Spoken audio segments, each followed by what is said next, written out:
concrete walls. There's a place for us where we could go, where we could be alone. Between city lights, we don't have to hide. I wanna go, do you wanna follow? There's something in the air, I can't explain it, but it's there. Ain't nobody gonna find us in our secret love affair. I don't wanna have to hide no more, it shouldn't be unfair. I wanna go, and I wanna know, do you wanna follow? Baby, do you wanna follow? Come with me, do you wanna follow? Baby, can't you see that? I wanna go, and I wanna know, do you wanna follow? Baby, do you wanna follow? Come with me, do you wanna follow? Baby, can't you see that?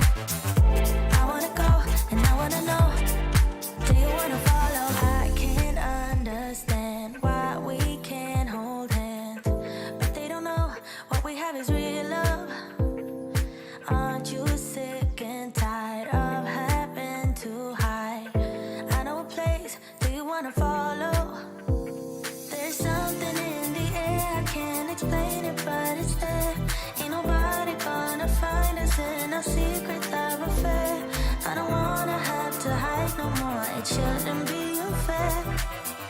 I wanna go, and I wanna know, do you wanna follow? Baby, do you wanna follow? Come with me, do you wanna follow? Baby, can't you see that? I wanna go, and I wanna know, do you wanna follow?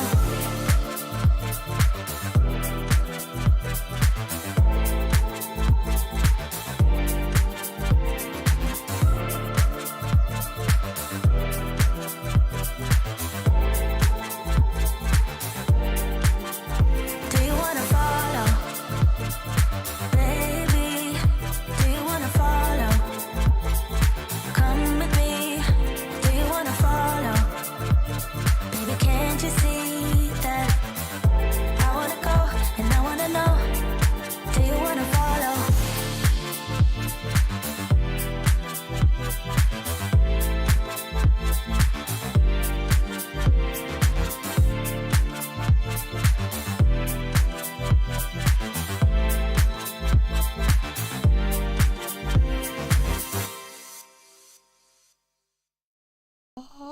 There we go. Welcome to the live stream. Oh, if you're confused about why the stream is an hour early, it's because we just did a time change here in the United States. We are back on summertime, and I feel alive again. I feel alive again that the sun is going to be up until a reasonable hour. There is nothing more depressing than the 4 months or whatever where it's getting dark at like 5:30, and it's bad enough. It's bad enough that winter makes it get dark earlier and the days get shorter. That's bad enough, but then you got to add insult to injury by shifting the clocks back. Shifting the clocks back and make it... Why? You should go the other way. When winter makes the days shorter, that's when you need to shift the clock to make it be light later. I don't give a damn if it's bright out, if the sun comes up at 6 a.m. or 7 a.m. or whenever it comes up. I don't know, because I'm still in bed. But I am damn well awake when the sun goes down at like 5 o'clock, and I've just had lunch. And I'm like, oh, now it's time for me to go out and fly, and I can't. So, sorry. For those of you who have real jobs where you have to be up early in the morning, what's that like? That sounds really shitty. Why don't you just start your own YouTube channel and, right? Clearly. I'm joking. It is a North America thing. Europe also goes to summertime, but they go either a few weeks after us or a few weeks before us. It's so stupid. No one needs this. Bitterroot FPV says, now the mornings are dark. I go to work and I have to load a truck in the dark. Greg Gerber says we start early in construction and we need that early light. Can't make everybody happy. Okay, here's the deal. Let me just throw this out. Can we all agree that changing sucks? Okay? Can we all agree that the change sucks? Why don't we just split the difference and do 30 minutes? And then it will be completely off from the entire rest of the world, and that'll suck.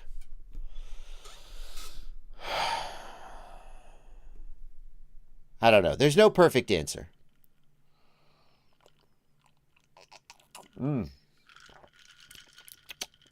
Put a little too much lime juice in this.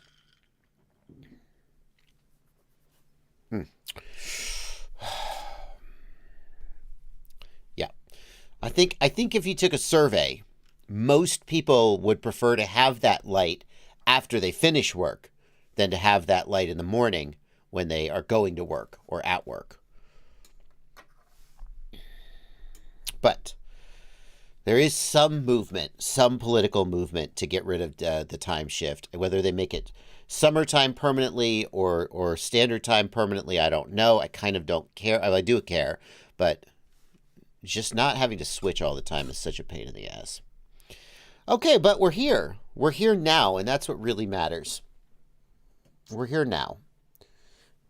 And I'm going to take your questions. There's no vodka in this drink.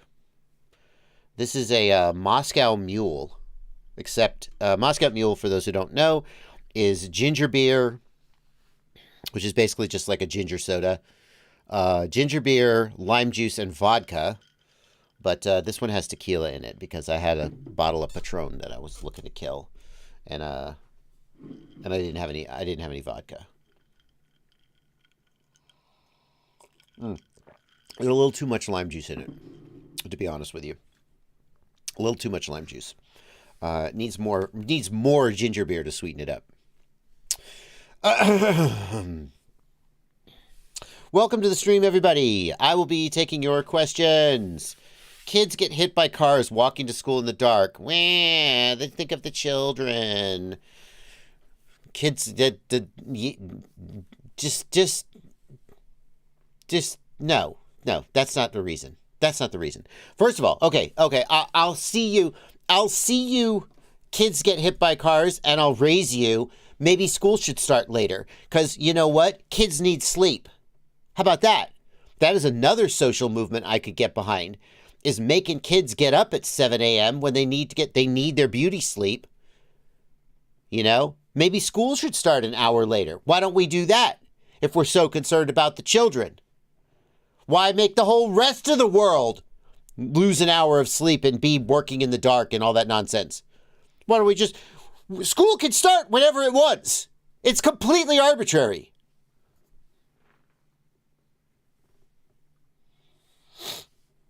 Okay. We're off to a rollicking start. We're off to a rollicking start. I have showed callous disregard for the lives of children and pissed off construction workers. Good start. Sealy FPV, the winners of the giveaway have been announced. They have been announced. I announced them. I made the post. Sealy FPV. Last week, I don't know if it was you, Sealy FPV, Selly FPV, however you pronounce it. I don't know if it was you who asked that question, but you asked, whoever it was, asked one day before the deadline. And I was like, I haven't drawn the winners because the deadline hasn't passed. What kind of a dumbass would ask that question, was my general tone. And now you're asking, when will the winners be announced? And I'm like, I already announced the winners. The comment is right here, pinned on the bottom of the thread. So, hey! No matter how much you... I think the message that I'm trying to get across is, don't ask when I'm going to draw the winners. I will be annoyed at you no matter what you do. I'll draw the winners when I get around to it. And I'll announce the winners in exactly the way that I said I would, which is to post a pinned comment underneath the video. So,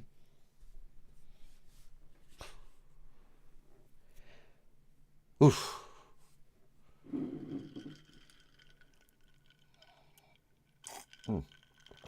Really, it's a little better from the lime juice. It needs sweet. It needs some simple syrup or something. I'll be taking your question.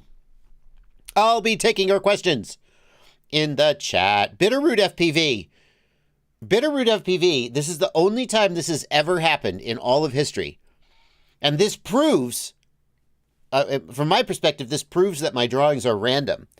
Bitterroot FPV won the patron giveaway this month and won the new product roundup giveaway this month. And honestly, if I had noticed, I would have just gone, oh, no, that's not okay. And I would have just skipped him. No, I wouldn't. My drawings are random, and just by sheer luck, Bitterroot won twice. There you go. I actually didn't even notice. I just emailed them and was like, hey, you won. And they were like, oh, I won twice. And I was like, oh my God, you did. There you go. Lucky person. Let me start taking questions and stop bullshitting. I'm take questions from the YouTube chat. I'll take questions from the Discord, obviously. Moscow Mule calls for a splash of simple syrup. I was kind of thinking that the ginger beer would be sweet enough, because the ginger beer is basically just high fructose corn syrup and ginger flavor. And that's literally all it is. And if you really want me to read your question, hit the $ down here and leave a super chat. I'm going to start by taking some questions from the regular chats before we get to the people who actually paid money to support me, just to prove that I'm a man of the people. What do you think of Chris Rosser's new AOS UL7 frame? Federico Perea wants to know the answer to that. I think I responded to this a little while ago, so I don't want to go too deep into it, because I remember talking about this on a live stream recently. And but my thinking is that this frame probably has excellent resonance characteristics, because that's what Chris is known for and that's what he's good at. To me, I feel like I've had frames like this before. There was a time, a long time ago, when it was a thing to cut frames out of like Delron or other plastic sheet, and they would do designs like this. And these sort of tab A in slot B arms, assembling the frame is just a giant pain in the ass. Getting all the arms to line up. As soon as you need to maintain it, it's a pain in the ass. I understand that it's like people are like, well, no, it's not that bad. You just put the motor mount together and it holds the arms in place, and then you put the top on. I'm like, yeah, I know. The argument, I suppose, is that on a Cinelifter or on like a 7-inch cruiser like this, you shouldn't be crashing very often, and you shouldn't have to do that kind of maintenance. But the reality is that you have to maintain all stuff. You have to open it up for maintenance, and the amount of work involved in taking this apart, putting it together, strikes me as annoying. Not everybody's going to find that to be a priority. The other thing is that, this is designed to save weight for a long-distance cruiser, and I don't remember the number, but I questioned how much weight it saves. On a 7-inch, how much of the weight of a 7-inch is the frame versus the motors and all the other stuff, the battery. And I don't remember what the number was, so I don't remember the conclusion, but I remember wondering whether the amount of weight saved by this particular type of frame design was worth the additional complexity when putting it together. Chris Rosser's designs, to me, they seem like the designs of a person who is an engineer first, which is not really an insult. Chris Rosser, I think he would probably agree that he is an engineer first. And it feels sometimes like they are all about performance and a little bit less of a focus on livability. which is fine. They're very popular and they get the job done. But if I had to criticize them, that's how I would criticize them. Let's take a couple more questions from the regular chat before I get on to the Discord and the super chats. Let's see here. Hold on a second. Just queuing up some of these super chats for when I get to them. We got a question here from who was it from? Oh, I've lost it. The question was, is an F4 processor okay for use today? And the answer is, let's see if I can, yeah, there we go. Jasit Singh wants to know, no. There we go. Is an F4 stack outdated if I build a drone today? No, not at all. An F4 will not be able to run Betaflight at the fastest possible loop rate. However, a lot of flight controllers today are coming with a BMI 270 gyro, which can't run at 8 kilohertz anyway. So on an F4 processor, you might have to turn Betaflight down from an 8K PID loop to a 4K PID loop. But with a BMI 270 gyro, the max PID loop you can run is, I think it's 3.6. My mind wants it to be 3.2K because that's a power of 2, and my mind gravitates towards powers of 2 as a computer person. But I think it's 3.6K is the actual number. And so on an F4 processor, you may not actually have to turn down at all. So no, it's not outdated. Betaflight's new cloud build configurator means that you can get the latest version of Betaflight to fit on all the F4 chips that are out there today. The only thing you're really giving up with an F4 is that the UARTs cannot be inverted. And so a lot of times F4 processors will not have as many available UARTs because they'll dedicate one UART to the SBus pad. And if you're not using FreeSky, which more and more people are not using FreeSky, then that pad is just wasted. And you've got a UART there that you just can't use. But a good F4 flight controller will work around that, like the SpeedyBee F4 has plenty of UARTs, and really don't even worry about it.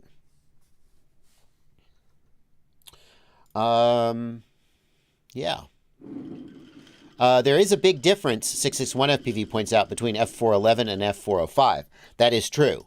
The amount of flash space they have and the clock speed at which the processor runs are different. But I would still say, like, especially today where flight controllers are more and more expensive, the F405 chip is the one that's used on the budget flight controllers.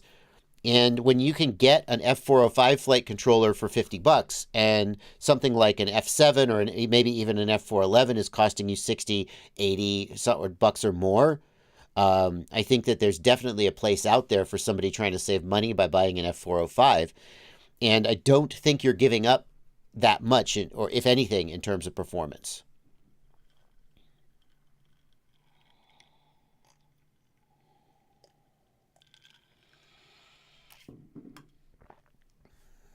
Captain Bry, why do F411s like only have 2 UARTs?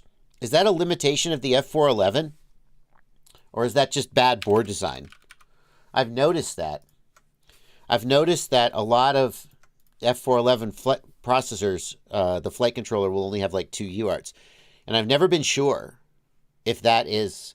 I mean, it has to be the F411 chip, right? Because otherwise, why wouldn't the flight controller designer give you more UARTs?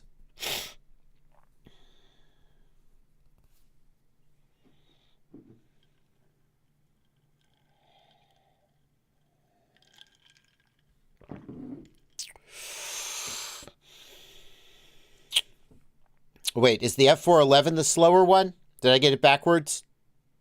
I apologize if I got it backwards. I never claimed to know everything. What, you say I did? It's just a brand. It's just a slogan. It's not supposed to literally be a claim of omniscience. I see. Apparently, it has to do with the timers and DMA and D-Shot and motors. Yeah. Okay. Thank you. Okay. Thanks, guys. Let's take one more question from the YouTube chat before we move over.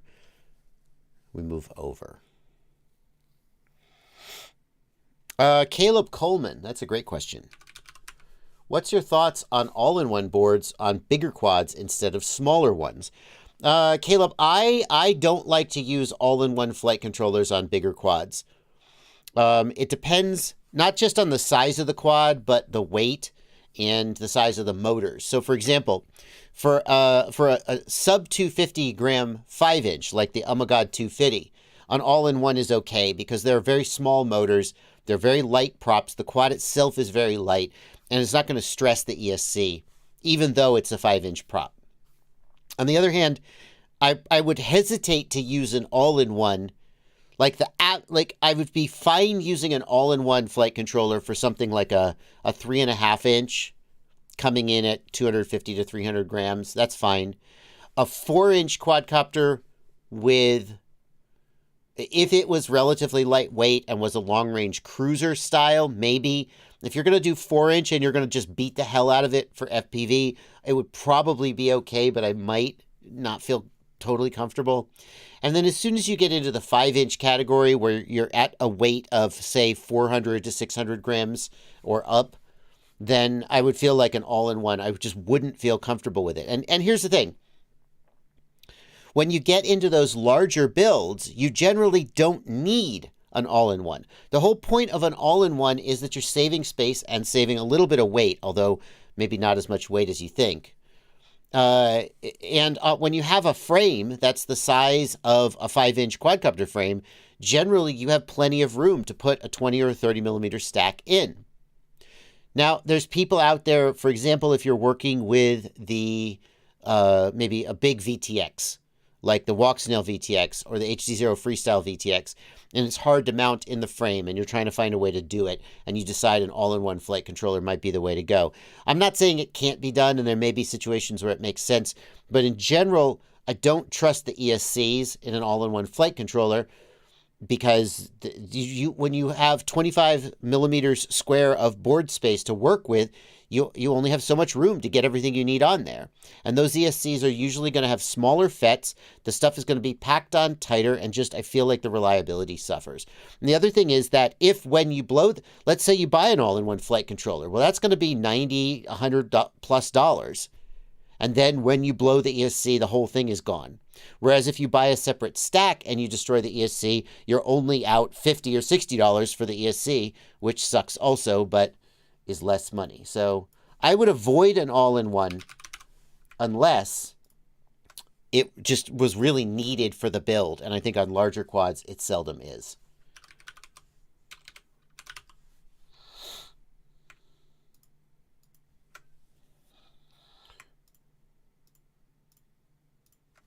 Okay. Alrighty. Let's go over to the Patreon. Let's go over to the Discord and check out the patrons and see what they're asking.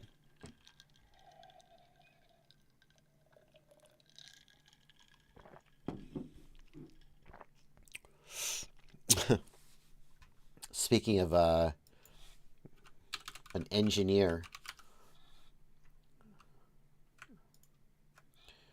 Speaking of an engineer designing things, Mupshot in the Discord says Chris Rosser would design an internal combustion motor with spark plugs facing the firewall. I think what you're saying is that the spark plugs would be very hard to get out of the engine, right? Because they're facing the firewall and you can't get your wrench in there to get them out. Yeah. I remember with a lot of annoyance and anger changing the oil filter on my Jetta. German car designers, I'm told, are known for designing complex things that are very hard to maintain on a day-to-day basis.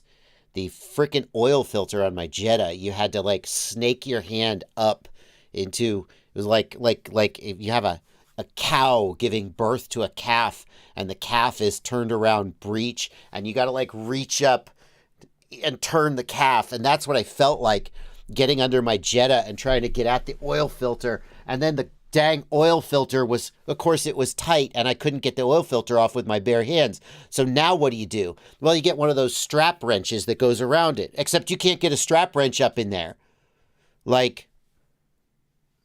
And I was just wanted to, I was like, and then when you finally get the oil filter off, all the oil comes down. And of course it's like what did they expect you to do to change this damn oil filter? Oh, well, you see, you need this special tool. The tool goes up. It is a special part number 47B72. It's the oil filter remover tool. Ah, yes, you didn't have it. It's a standard part of the VW mechanic toolkit. Ah, yes, of course. I apologize to Germans for that accent. That's, so, yeah. Sometimes that sort of sense, that general sense, is the direction I get from Chris Rosser's frames. Ghost Branch FPV, I didn't compare German engineering in general to being elbow deep in a cow's business end, but I did compare changing the oil filter on my Jetta to that experience. Now, I have changed the oil filter on my Jetta. That was the car I had before my current car. I have never actually helped with a cow's breech birth, but I have spent a lot of time imagining what that would be like. No, wait, this isn't getting better. This is just getting worse.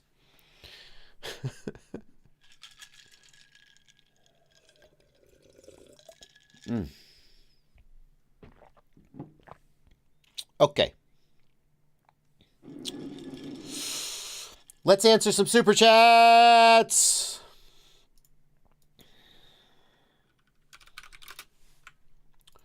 And the first super chat is going to be from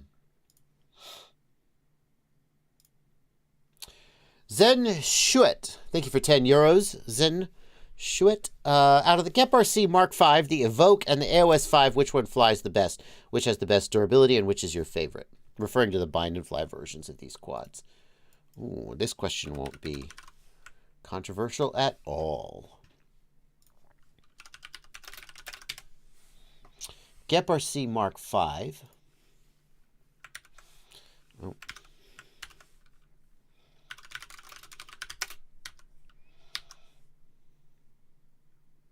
I like the F5X personally. The Evoke F5X. Why is the first hit on the Newbie Drone store? Okay, no problem. Whatever. And what was the third one? The AOS 5.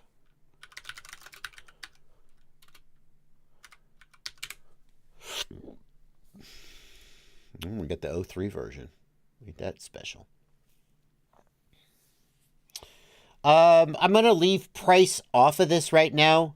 Number one, because I'm not sure I'm looking at an apples-to-apples comparison. No, that's the DJI 03. Is this also the 03? Let me find the Gep RC 03. Then we'll have an apples-to-apples comparison. 03. Okay, there's the apples-to-apples comparison. Let me start by saying all three of these are excellent. You will not go wrong with any of these. All of them are excellent. Okay? They all fly amazing. And they're all very good. Which one flies the best? I can't even say. So first of all, let me say, I haven't flown. I flew the AOS 3 with the Vista in it, not the 03. I haven't flown this generation of the Evoke with the new front end and the 03. I did fly the previous generation. And I flew the Mark V, the previous generation. Frankly, without flying them back to back, I'm not sure I could pick which one flew the best. I remember generally being impressed with all of them. The analog version of the Evoke was amazing. One of the best flying quads I've ever flown. The digital version didn't seem to be quite as good. And I don't know why. The AOS 5, I feel like, has been criticized for its durability. I think that if you go hard, right? Like if you are constantly trying to get a very difficult gap and you're just smashing full speed repeatedly until you get this very difficult gap, the AOS 5 would not be the frame I'd recommend. If you regularly fly in concrete bando-style environments, then I think the AOS 5 is not the one I'd recommend. The weak spot on the AOS 5 is the arm breaks right here at this joint, is what I've seen. In general, I wouldn't call the AOS 5 a weak frame, but it's designed more for lightweight and performance than for hardcore bashing. So that would be one differentiating characteristic. The Evoke, to me, the Evoke is a cool quadcopter, but a little bit more difficult to maintain because they've gone with this side plate design. The side plates, in my opinion, are largely cosmetic. I don't think they actually add meaningful protection in terms of, like, what are they protecting against? I don't know. They just look cool. But every time I've had to work on an Evoke and I go to take the top plate off and then I have to disconnect and disassemble the side plates to get at the electronics, I'm like, okay, now I'm just annoyed at you. They look cool, but I don't care if my quadcopter looks cool. I literally don't. I'm like a 2 out of 10 on the priority of how my quadcopter looks. I just want it to fly well and be easy to maintain. And to me, the Evoke, it flies well, it looks cool, it has a lot of great design characteristics. The way that the plug goes in the back, very smart. It's very difficult to chop the battery lead on an Evoke because of the way they've designed the back. And then we've got the Mark V, which is in some ways the sweet spot in that it is reasonably durable and reasonably easy to maintain. For the type of flying that I do, I've really enjoyed the AOS 5. I've been flying it for my Spang series that I've been doing, and I've just really, really enjoyed flying it. I haven't had any complaints with the durability, but then I'm not flying hardcore, bando, etc. I have crashed it, but not hardcore. Between the Evoke and the Mark V, if I was shopping today, I think I would pick the Mark V because I think that style of frame is more consistent with what I want out of a frame. I also think the Mark V comes with 30mm electronics, and the electronics on the Evoke have stood up to all kinds of abuse. Nevertheless, in my heart, I just want 30mm electronics because I feel like they must be. I feel like an old person saying, screw CDs, I like vinyl.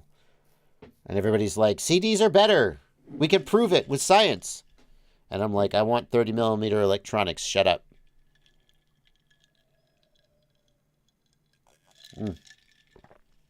Anyway, that's my thoughts about those three.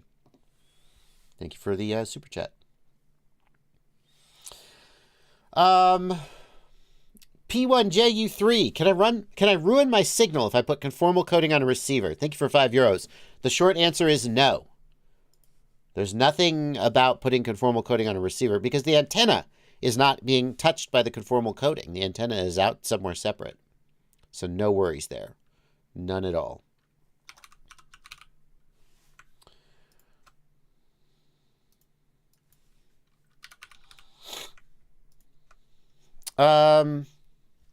Great. Next up.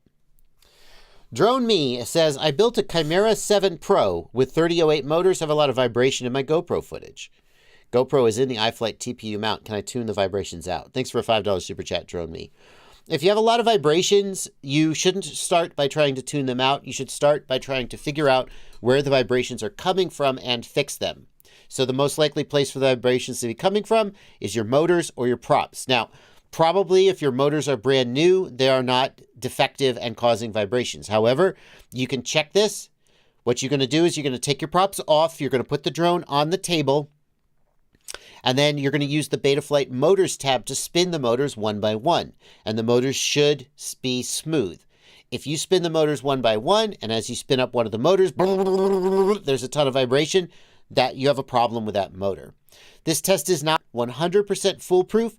You can have a motor that's relatively smooth on the bench, but then when you put a prop on it and you're actually flying it, you get some vibration, but it is a good starting point. The other thing you could do is you can check your props. There are some 7-inch props that are not very well balanced from the factory, or there could be 7-inch props are from 6 inches and down below. The props seem to be relatively forgiving of being out of balance. You can have a 5-inch prop that's relatively out of balance and still get usable footage from your GoPro. It'll sound bad, maybe a little vibration, but it'll still be usable. From 7-inch and up is where balancing the prop starts to become really important. And so, like for me, when I went from 5-inch and I started flying 7-inch more often, I would have like a little crash or I'd bounce off a branch and I'd just keep flying because that's what I was used to doing. And then my footage would look like shit. And people with more experience in 7 inches and long range said, no, you have to check your props. You have to really make sure that they're all straight and balanced, and you have to change your props a little more aggressively. So that's where I would start. If you have a lot of vibration in the GoPro footage, I would start by looking for the source of the vibration, which is most likely the motors or the props. Thank you, Hockey Rounds. Thank you for a $5 super chat. How many times have you crashed into the birdhouse at the end of your driveway? More than 0. I remember I was reviewing the Diatone, I think it was the 239, and I crashed into it at like full speed. But not very often. Not very often.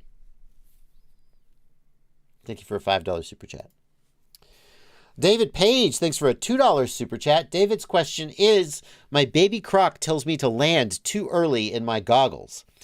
David, the first thing I ask people who think that they're having to land too early is, what voltage is your battery at when you are landing? And a lot of times people are landing too early, right? Like they'll land at 3.7 volts. And that's too early. You should run your battery down to, say, 3.5 volts under load, and then when you land, it'll recover to maybe 3.6 or 3.7. But in general, you want to run it down to about 3.5 volts before you start thinking about landing. Somewhere between 3.5 and 3.3, it starts to get really weak, and then somewhere between 3.3 and 3.0, it'll just drop out of the sky if you're not careful. So 3.5 is my threshold for when I start thinking about landing. Now, you say your baby croc tells you to land, which makes me think that you're seeing land now, and land now is 3.3 volts is where Betaflight will say land now. So that's telling us that your battery is sagging below 3.3 volts and you need to land. Then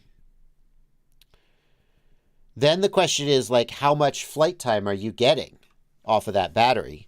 And how much do you think you should be getting, right?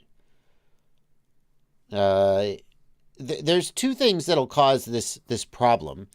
If you have a battery with a bad internal resistance, then you can get so much voltage sag that your quadcopter tells you to land now. And as soon as you back off the throttle, whoosh, then the voltage comes back up again. So the next thing I look at is the voltage dropping like crazy when I hit the throttle and then recovering when I back off the throttle? Seeing, let's say, 0.2 to 0.3 volts of sag is within like normal range to me. But if I saw more than that, so like if I hit the throttle and the battery sagged down to 3.3 volts and then I backed off the throttle and it jumped back up to 3.7 or 3.8 volts, to me, that's an unreasonable and unusual amount of sag that makes me think my battery is not healthy. Asher's Workshop has a great point that it's worth checking the calibration of the battery voltage to see that it's accurate.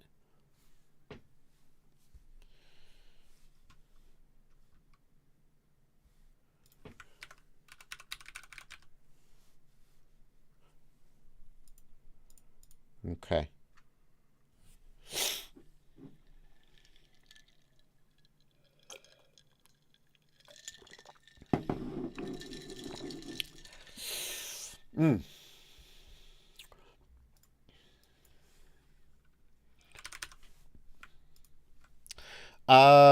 Asher's Workshop wants to know.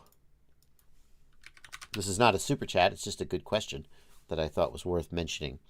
Any tips for getting a broken mmcx connector out of the DJI Air unit? Yeah. So this is the number one way that Air units get messed up, is that the mmcx connector breaks off on the inside. It speaks to the durability of the Air unit that's the failure mode that seems to mess them up the most. It's, you know, that could be worse, but how do you get that piece out? There are several methods that people have tried. None of them are 100% successful, but let's go over them. I wish I had pictures to show you, but I'm just going to describe them.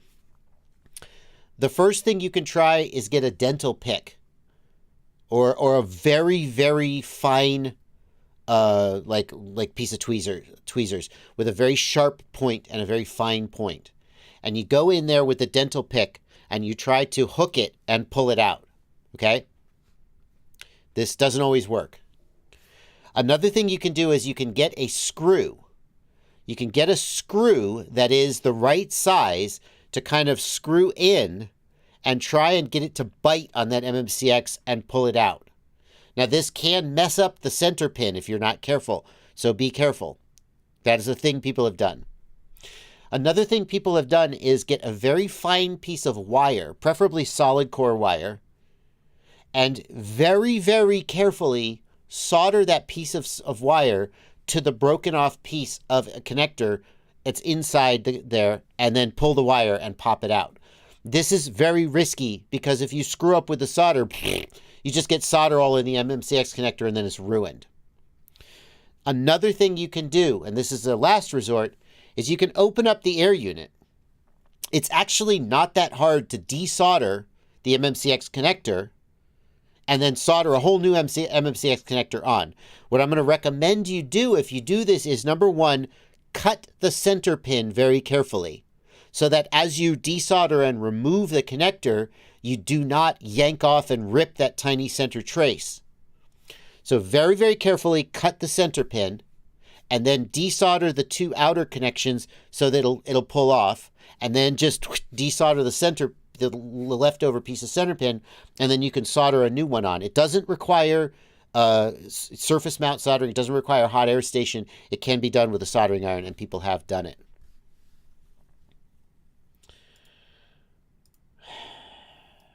Jesus Christ.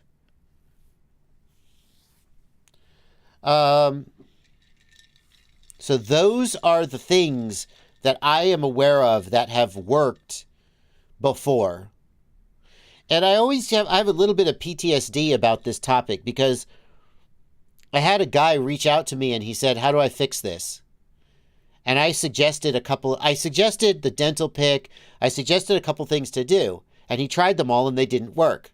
And then he took it upon himself to go out and buy a surface mount soldering kit and learn how to do surface mount soldering, and then desolder the mmcx connector and solder a new one on. And he came back and he was mad at me.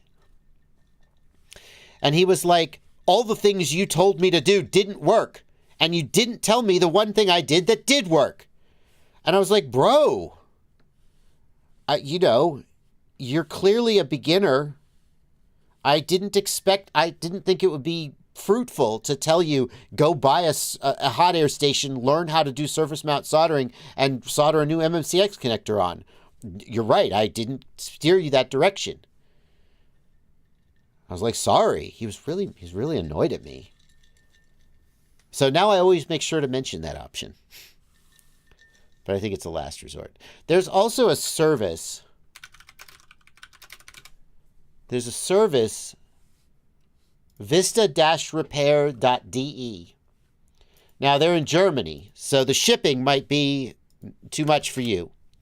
But they repair Caddx Vistas. And I'll bet you they'd solder on a new mmcx if you asked them to. Repairs for Air unit. Replacement of the JST-GH socket. UFL antenna connector repair. Exchange of the bind button. mmcx antenna connector repair. So they'll repair. You see how easy this would be to solder on? If you're reasonably good at soldering, like, I don't know. That's a thicker pin than I remember it being. Maybe you shouldn't cut that pin. Oh, that's thicker than I thought. Like, you're going to have to figure out how to get this desoldered, and it may be a little tricky. I don't know. So those are some options. Good question. June Loco says Cyclone FPV does the same. Is that true? That's interesting. I didn't know that. Oh, well, howdy do. That's fantastic.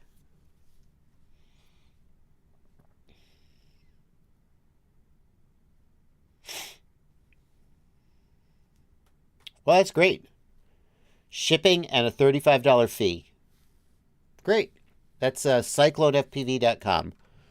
We'll go ahead and have a link to them. Yeah, no, T1 Liddy, a hot air gun is the right way to do that. My assumption would be that some people may not have a hot air gun and want to try to do it with a soldering iron.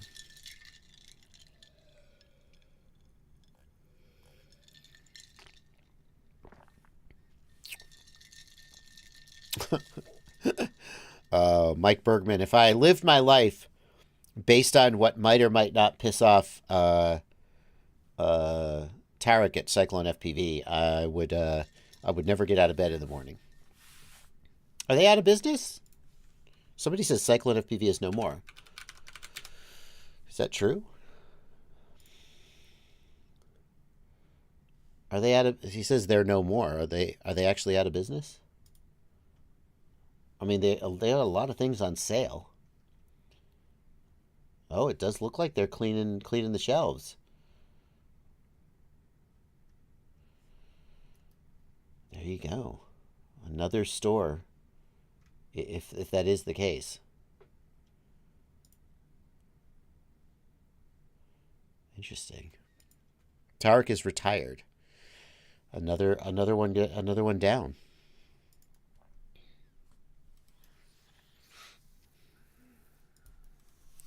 Continuing with the super chats.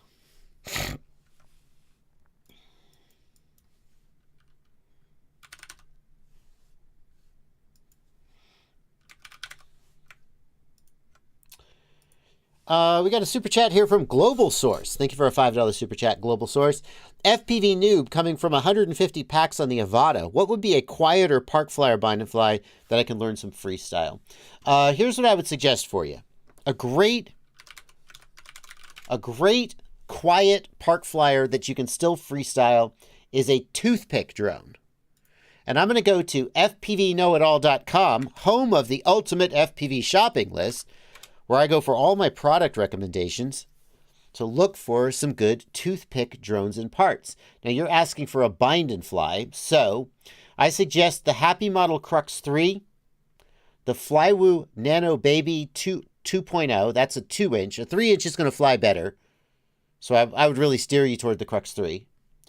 The Darwin FPV Tiny Ape is a very good 2.5-inch toothpick style.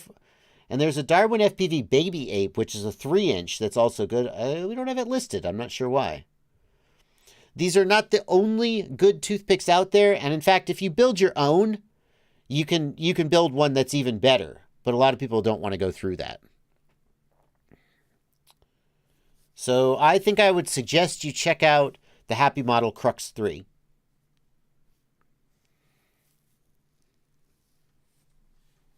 It's a great freestyle park flyer. It's quiet. You can get a lot of acro performance out of a toothpick. Obviously, it's not going to fly just like a 5-inch, but I feel like 3 inches is where you start to get into that regime where it doesn't 100% feel like a micro anymore. So that's where I would steer you.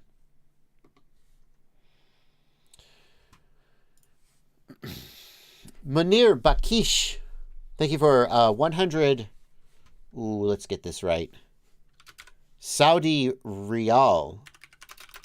Is that right? Yeah, Riyal. Oh, I got it. Saudi Riyal. Okay, fantastic. Thank you for 100 Saudi Riyal.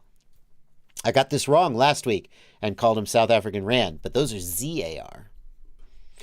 The question is, I am building a large quad, weighs 130 kilograms. I'm out. Yep, you lost me. Nope. I had somebody reach out to me and he said, I'm looking to build a quadcopter, an aircraft that can lift 400 pounds and fly it over a river. And I was like, nope, I'm out. That is not, man's got to know his limitations. No, I'll do my best to answer your question. I have 16 batteries, 22,000 milliamp hours, 6S-C25. Have I got enough power to hover? Shit, man. I don't even know how to approach this question, but you generously super chatted me. So I'm going to do my best to give you some kind of a coherent answer. My official answer is I've got no freaking idea. I've never built something that big. You probably know more than I do. And thank you for your generous donation. So we're at 130 kilograms is the weight of your quad. Okay. So let's start there. Quad weighs 130 kilograms. Let's say that the sort of minimum thrust to weight ratio you want to be able to like fly at all is 2 to 1. Like obviously with a thrust of like 1.2, like real helicopters have thrust to weight ratios much closer to 1 to 1. And are able to fly and maneuver. But multi-rotors generally want a higher thrust-to-weight ratio. Like a racing drone can have a thrust-to-weight ratio between 8 and 12 to 1. Now, obviously, a Cinelifter isn't going to approach that. But let's say the minimum you want for some maneuverability is about 2 to 1. And then somewhere in the 3 to 5 to 1, you start to get more acrobatic, would be what like my sort of gut check numbers. If that's the case, then we're going to need 260 kilograms of thrust. Now your motors, where's this super chat? I've lost the super chat. Hang on, I have to go back to this page to see the super chat. Your motors are generating 78 kilograms of thrust each. Is that right? It's the U15XL T motor. Let's look at this motor. You guys are going to shit when you see how much this motor costs. This motor alone is $1,700. Enjoy. We have a thrust, 78 kilograms max thrust. So a very simple thing we could do is we could take 260 grams of thrust, or kilograms of thrust, divided by 78 kilograms, and say we need at least 3.3 of these motors. Now, how many motors did he say he had? Quad. He said quad, 4 motors. So we could go the other direction. Take 78 kilograms times 4 is 312. Divided by 130 kilograms. He's got a thrust to weight ratio of 2.4. Assuming that 130 kilograms is his all-up weight, not including the batteries. He's got a thrust-to-weight ratio of 2.4 to 1. That suggests that the motors are at least capable of hovering and flying the quad. Now, we could try to do the calculation for disc loading. What prop is this with? What prop is this? I mean, it's shown with a prop, but it doesn't seem to actually give the info about the prop. Can anybody tell me what the disc loading is on this? 52-inch props. What's the disc loading?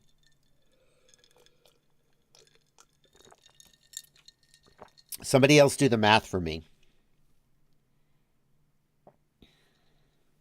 Specifications.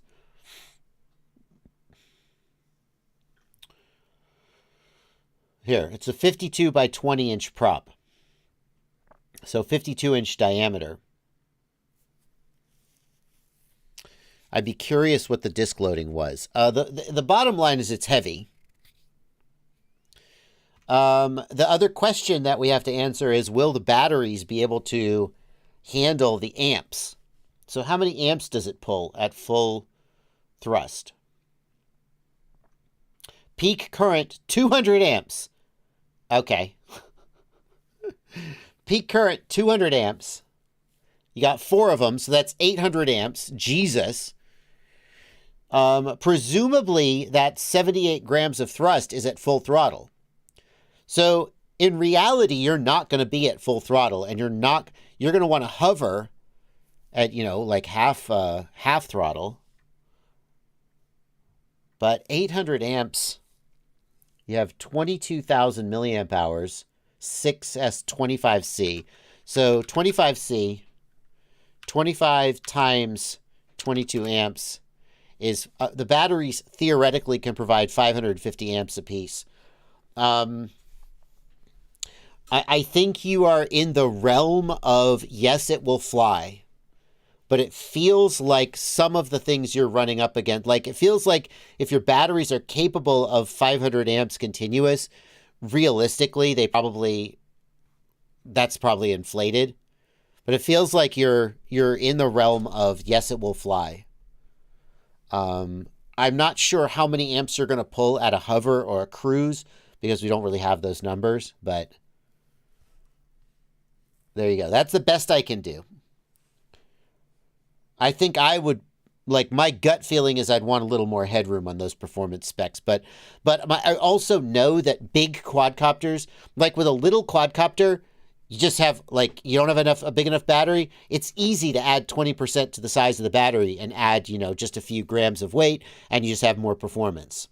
With big quadcopters, you're usually a lot closer to the engineering limits. And so this may actually be plenty of headroom for somebody with more experience building something like this. I'm not going to ask you why you're building a quadcopter this big or what it's for. That falls into the realm of I don't want to know. We got a question here from the Who Is What. Thanks for a $5 super chat. I want to build a 2.5-inch Cinewhoop that has enough power to lift a GoPro 11 and longer flight time. What size motors and flight stack do you suggest? I suggest that you don't. I suggest you build a 3-inch or a 3.5-inch, or that you go and use a naked GoPro 11. A 2.5-inch Cinewhoop is not going to do well lifting the weight of it will fly. It can do it. It's not going to have long flight time, and it's going to just suck all around. So if you really need to carry a GoPro 11, you really need to be in the 3-inch or even, in my opinion, 3.5-inch size. Or you need to use a naked GoPro 11 and then live in fear of crashing and breaking it. All right.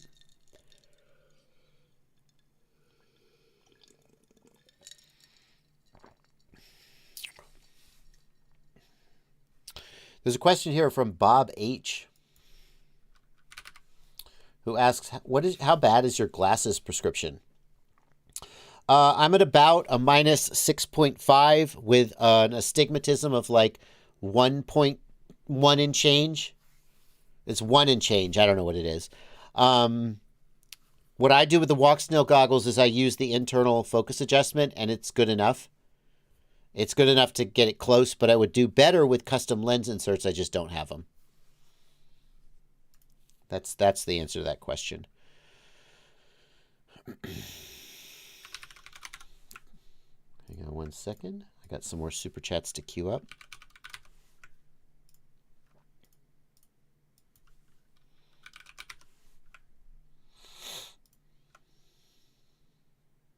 Okay. Willie in the Discord wants to know.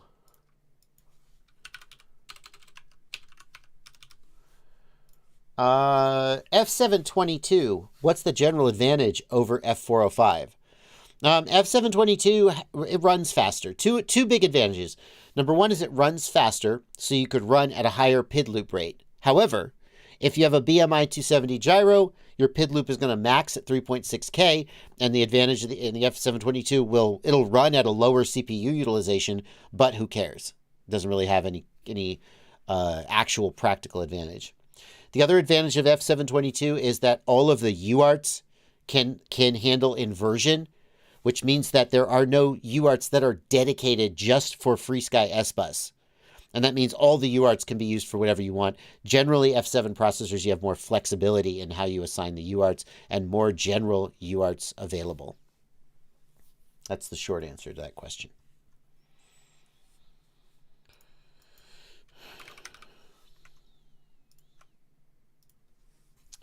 Thank you, Nullfield, for a $10 super chat and a sticker. Thank you, Meme FPV, for a $10 super chat. I crashed my AOS 5 this weekend. I lost video, so I replaced the camera and cable. The next small tumble, my voltage dropped to 0, and when I flipped over and armed, it took off full throttle and showed 0 volts. Oof. Anytime a quadcopter takes off full throttle and doesn't disarm, you should treat it like like a hand grenade with the pin pulled, okay? That is an extremely dangerous situation that you cannot ignore, because there is a chance, like a lot of people would be like, oh, I wonder what happened. Oh, I guess I'll try to fly it again. Well, like this time, maybe it came back and didn't just fly to the moon, okay? But it could do it again. And more importantly, it could theoretically start spinning the props while you're holding it unexpectedly. And then you would be injured, and you don't want that. So, it sounds like your flight controller is messed up. I probably would replace the flight controller. I mean, it's either, if the quadcopter flew away at full throttle, it's most likely, there are three things it could be. One is the flight controller, one is the ESC, and one is the receiver. The receiver could cause a full throttle flyaway by just going to full throttle and then locking itself out. Probably that didn't happen, because most receivers these days, by default, when they fail safe, they just go to 0 and the quadcopter just falls out of the sky.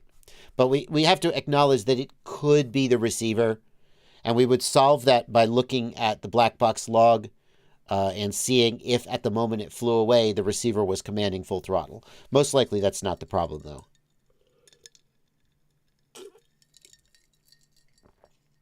The ESC. When the ESC causes a flyaway, usually the quadcopter will flip over.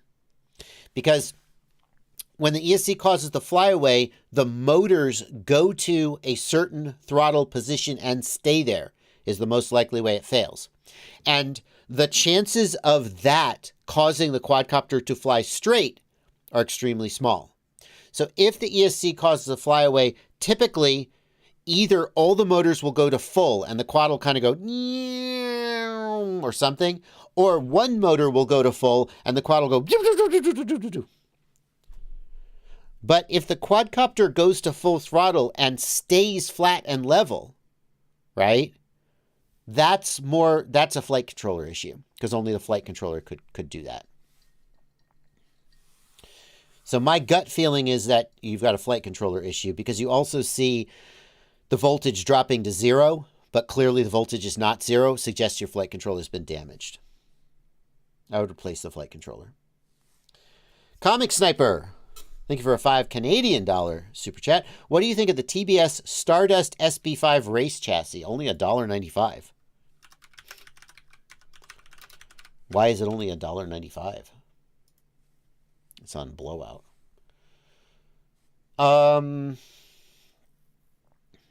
Molded by hand. I don't see why that you would think that was a positive. What's going on here? I mean, what is going on here? Is it got a... Oh, interesting. How does the upright attach to the frame?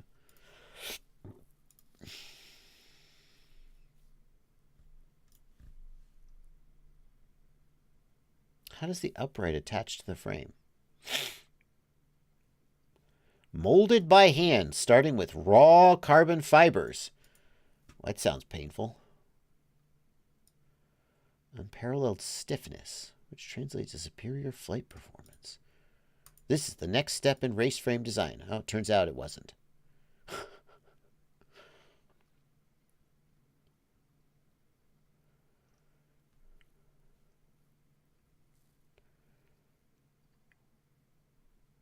We pack as many carbon strands into the mold as we can.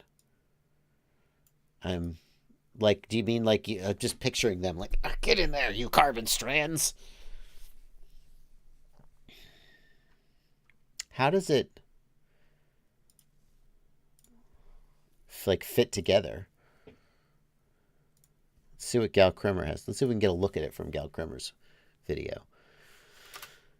Oh, that's an interesting surface. Why is it smooth like that? That's weird.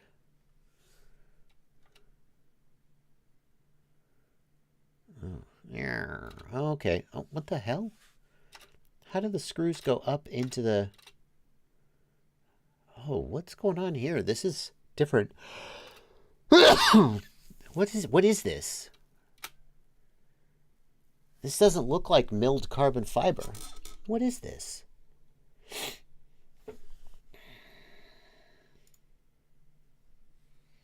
Does he say... Hang on, let me look at the transcript. Can we get a transcript? Show transcript.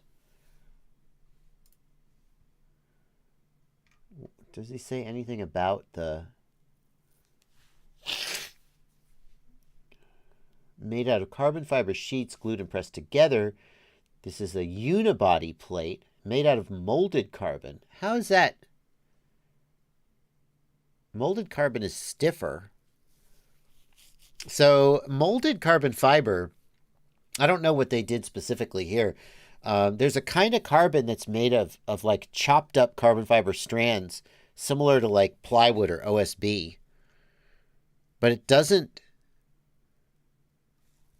It's stiffer, but not more durable. I don't know if that's what they're doing here, but maybe. That's interesting. I mean, here's the thing. For $2, it seems like it's worth giving a try. Yeah, forged carbon. That's right. Forged carbon fiber has the advantage that it can be made. This is what I said. Stinger Swarm's frame came out, and it was forged carbon. And the problem is forged carbon fiber is very good when you're trying to make irregular shapes. Like if you need to make a golf club head or a cowling for an automobile, forged carbon fiber is very good because it can be molded into arbitrary shapes. Whereas carbon fiber sheet is very expensive and difficult to mold. With carbon fiber, if you have carbon fiber sheet made of long strands of carbon fiber, they have to lay the strands over a mold. They have to impregnate it with the resin, and it's a very time-consuming process with a lot of manual intervention. And that's why mass-produced frames made from molded carbon fiber are not very common. Like the Diatone, what was it? The X1, the X549? Is that it? Yeah, so here's a molded carbon fiber frame from Diatone. And with this type of carbon fiber, you have long strands similar to carbon fiber sheet, but then they are laid in a mold and impregnated. But there's a huge amount of work, and it's very expensive and time-consuming because you can't really mass produce them. The alternative, and perhaps that's what they're doing here, although I don't know this for sure, forged carbon fiber is individual cut-up little pieces of carbon fiber, which are then pressed into a mold and impregnated with resin. And the advantage of this is it's very easy to just sort of like squeeze them into the mold and have any shape that come out that you want. It's similar to injection molding in a way, but you don't get the strength of the long strands of carbon fiber. And so the forged carbon is actually bad for quadcopter frames because quadcopter frames are designed to be made from carbon fiber sheets, right? So it's always been confusing to me, and it was, well, I say always. When Stinger Swarm's frame came out and used forged carbon fiber, as I read up on what forged carbon fiber was, I was like, why would you make a quadcopter frame out of this? Because you've used forged carbon fiber to emulate a carbon fiber sheet. Why not just use a carbon fiber sheet? It will be more durable and have better stiffness. It's just a marketing thing. So if this is forged carbon, then it's going to be weaker than carbon fiber sheet.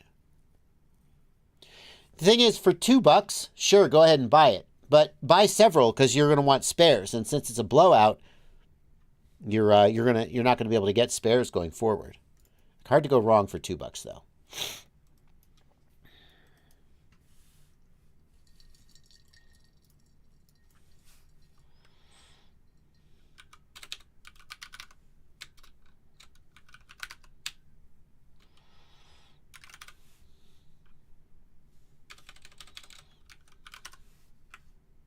Okay.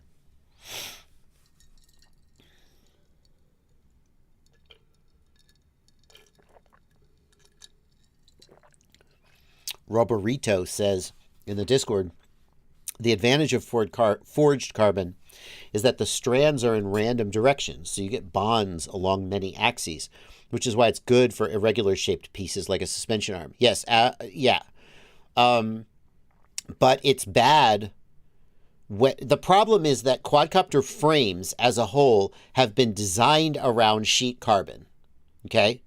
So if you're going to make a quadcopter frame out of forged carbon, if the first thing you do is you press the forged carbon into a sheet, why didn't you just use sheet carbon to begin with?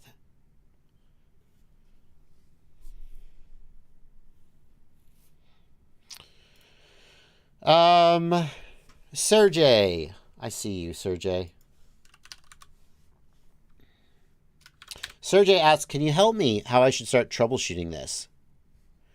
My Beta FPV Meteor 65 Pro, when I throttle up, it shakes, and if I punch too fast, it falls down.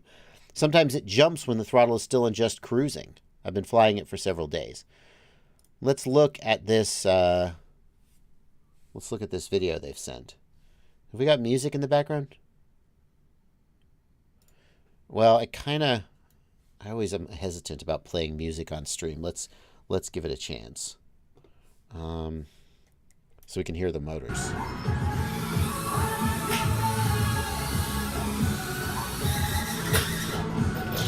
Okay, so falling out of the sky like that, to me, reads as a bad motor.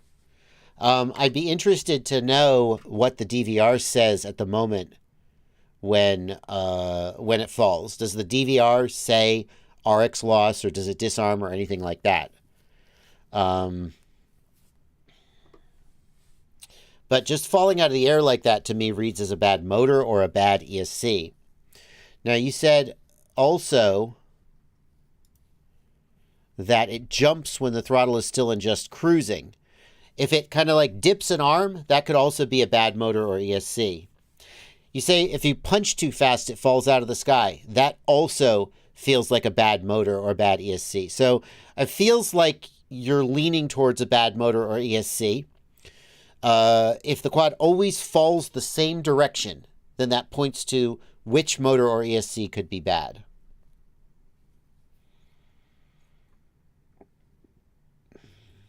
That's the direction I would go on that. QO'd wants to know, will the props be in view with the new JB QAVS 03 front end? I can't say for sure. I can't say for sure because I haven't seen it yet. It's just in design. Let me ask the frame designer if he knows. I wouldn't assume that it would change from the QAVS. Excuse me.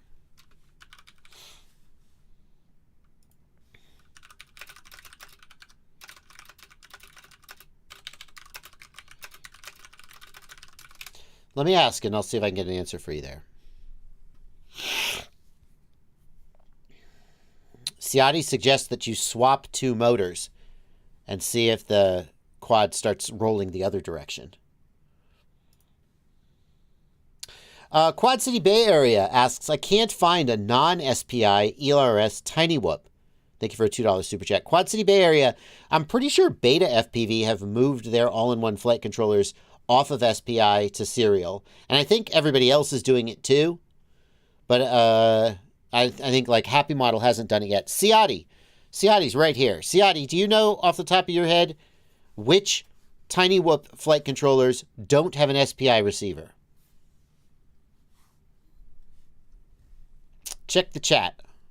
Ciati will make a good recommendation. He is the Tiny Whoop man. And that is why Ciati is in charge of my Ultimate FPV Shopping List Tiny Whoop page. So over on fpvknowitall.com, we've got a whole page of recommendations for parts. Oh, that's Cinewhoop. Sorry, wrong one. Tiny Whoop. We've got a whole page of parts recommendations for Cinewhoop parts and builds.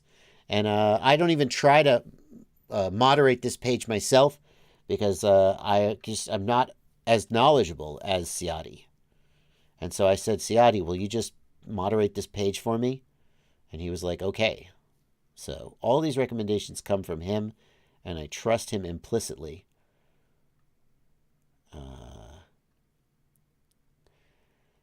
I do know Ciati is working on shaking up this page a little bit. Like, I think he doesn't like the T-Motor flight controller because it doesn't have a current sensor. We were just talking about this. So this is going to get updated a little bit, hopefully soon. What are you recommending right now, Ciati? Oh, no, sorry. The T-Motor one doesn't fit in a lot of frames. The thing I like about Ciati is, I mean, there's many things I like about him, but one of the things I like about Ciati is that he is never satisfied. Like, no matter, like, I'm like, Ciati, can you just recommend a flight controller? He's like, well, this one's good, but here's why it sucks. And this one's good, but here's why it sucks. And I'm like, that is the guy I want to make recommendations to me. If you ask somebody, what should I buy? And they go, this. That's comforting, but also on some level, I wonder whether you've really thought about it.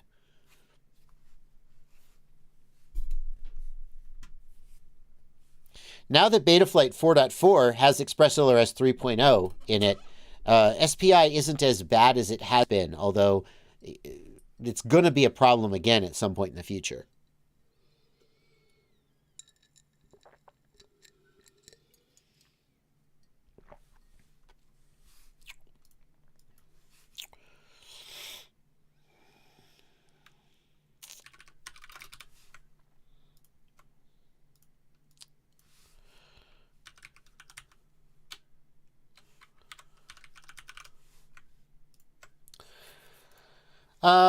Thank you, Phonic, for an $8 super chat. Are most analog components on the FPV Know-It-All website compatible with each other, like VTXs and flight controllers? Yes, pretty much. Pretty much. All the analog VTXs and cameras are compatible. In fact, we're actually going to be... Has this been done yet? No. We're going to be moving the analog gear over onto the analog page instead of having it on the 5-inch Freestyle page. But all of the VTX and cameras here are compatible. They're all analog VTXs and cameras.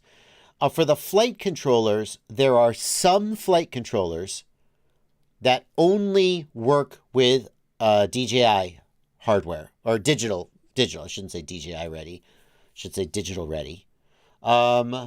So, like, for example, this T-Motor stack says DJI only. That means it does not support analog hardware, and you would want to avoid that. But everything else is going to be usable with analog hardware.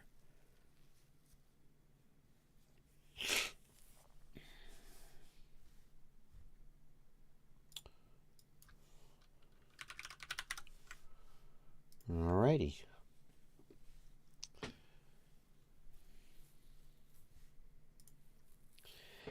Why is it so difficult in Betaflight 4.3 and later to configure more than 4 motors? More info in the Discord. Thanks for a $5 super chat, IP Coffee. Thanks also for being a patron. Appreciate the support. My question pertains to an issue I had with a hexcopter that was not assigning motor 5 and 6 under Betaflight 4.3 and above. It has to do with going from SPI to DMA for transfers. Is there an easier way to find out what controllers can operate which motors? So, IP Coffee, first of all, brilliant username. I would expect that any flight controller that has more than 4 motor outputs would support all of those. So, for example, this is the JBF7. It has 8 motor outputs, 4 on the ESC plug and then 4 over here. It just works. If you enable a hexacopter mixer, motors 5 and 6 should just work. It certainly did work that way when we first released it. I haven't personally tested it on Betaflight 4.4, but I would assume that that's still the case. What flight controller were you using, IP Coffee?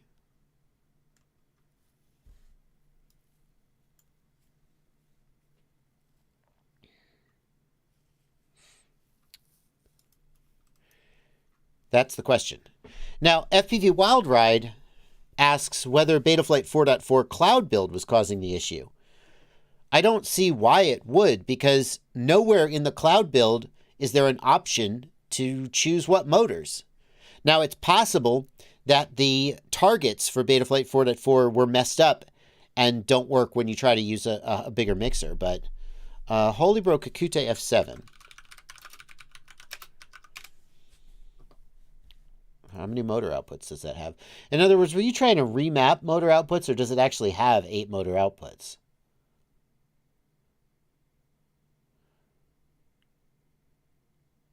No, so it doesn't have the additional motor outputs, does it?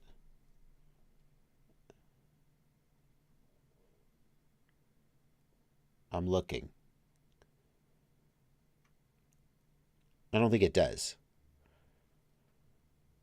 So, if you have a flight controller that doesn't have 8 motor outputs assigned from the factory, then you may get resource conflicts when you try to enable those additional motor outputs.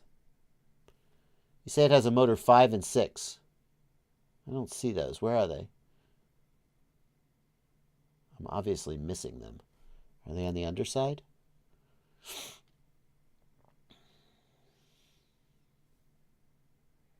Everyone's telling me there's an M5 and M6. I guess I believe you. Oh, there they are. Yeah, so if there's an M5 and M6 from the factory, they should work. It's the board designer's problem if it doesn't work.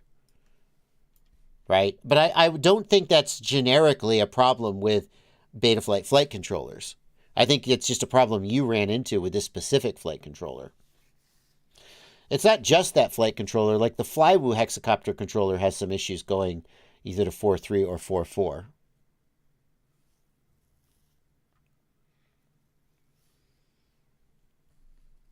So what you can do, though, if you are running into this problem, and this is not an enjoyable or fun answer, but what you can do is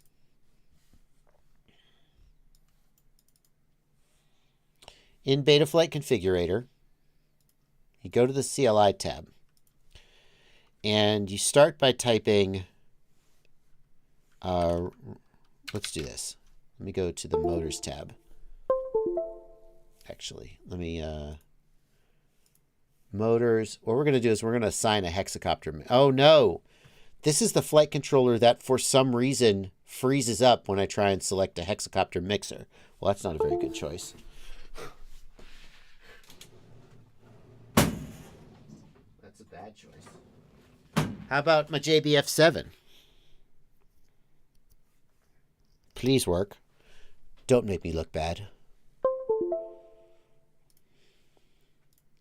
All right, here we go. JBF7. We're going to choose the hexacopter mixer. Save and reboot. Please don't make me look bad. Thank you. Yay, it worked. Okay, so here we've got the hexacopter mixer. But let's assume that when we do this, there's a resource conflict and motors 5 and 6 don't actually work, okay? What we can do is we can go to the CLI tab and we can type resource. And that's going to show everything that might be assigned to a resource and where it might be. So notice that motors 1, 2, 3, 4, 5, and 6 all have a pin assignment. Let me zoom in on this real quick. Hold on. You guys can't see this.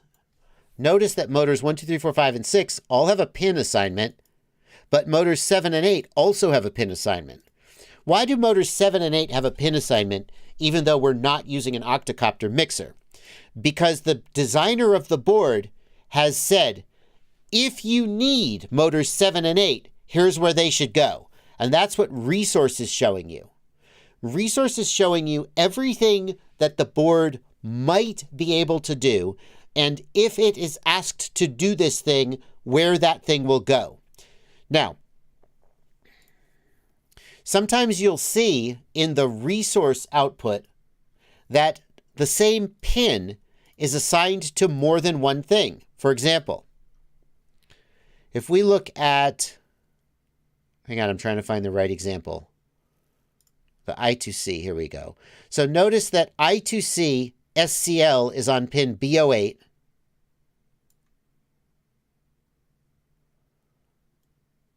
And B09. I really thought those would be reused, but they aren't. I'm surprised that they're not. Well, I'm not sure I can find a good example. Sometimes resources there'll be multiple resources assigned to the same pin. And in that case, only one of those resources can be active at a time. So next what we're going to do is we're going to type resource show. Resource show. And what resource show is going to do is show us the resources that are actually being used right now. Okay? So now if we go to resource show, notice that we've got motor 1, motor 2, motor 5, motor 6. Where's motor 3 and 4? They must be here. There they are. Motor 3 and motor 4, but not motor 7 and 8 because we're not using an octocopter mixer. We're using a hexacopter mixer. Now, if there was something assigned to resource CO8 that was conflicting, what we would find is that CO8 would not be assigned to motor 3 or 4. Actually, it's probably motors 5 and 6 that would conflict. But there would be something else on that pin. So what we would do is we would look up here at motor 5 and see that motor 5 was assigned to pin B06. And then we would look down in resource show and we would find pin B06 and we would look at what was on pin B06 and it would not be motor 5. It would be LED strip or SPI or something else. And that would be why motor 5 is not getting assigned. And at that point, we could manually type resource motor 5. And we could try to reassign motor 5 to a different pin. The other thing we can do is we can type, I think it's DMA. And DMA shows which pins are assigned to which DMA channels. And that's another resource that can conflict and prevent a motor assignment from working. If you're using D-Shot, you need a DMA channel. And I think you type timers. Is it timer? There we go. You type timers. And every motor pin needs a DMA channel and a timer. And that's another resource that could conflict and prevent you from being able to assign a motor. But, you shouldn't have to do all that BS. The designer of the board should take care of it for you. So that when you assign a hexacopter mixer, it just works. And if they didn't, that sucks and is bad. Brandon Bean says, look, just send them to the Betaflight Discord and we'll help them. Yes, that can work too.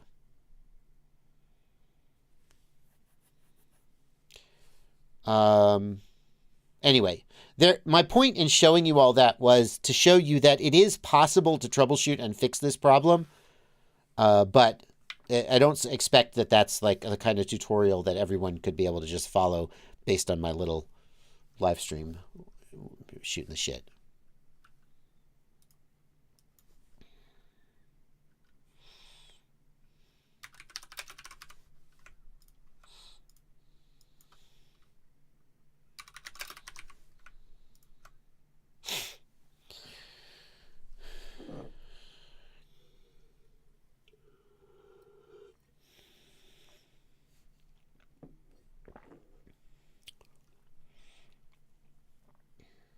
What cam do I use to live stream? Asks Tommy B. It's a Lumix G85 with an HDMI input card. I mean, I say that, but like honestly, the camera is really irrelevant. Any decent, you know, consumer grade, you know, hobby grade camera with an HDMI output could work. Like there's been a ton of work put into getting my camera to look the way that it is. For example, there is a LUT. Fabio made a LUT for me. This is what the feed coming right out of the camera looks like. And this is the LUT that Fabio made for me. There's a little bit of sharpening applied as well. So this is what's actually coming out of the camera. And even that is heavily tweaked in terms of the white balance, the exposure, the lighting. all things that you could do with any camera. Any like good quality, hobby camera. But I use the Lumix G85.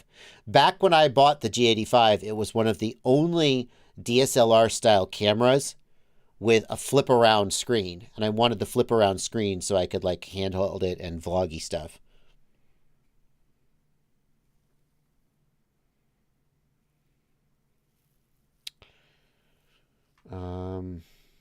Yeah.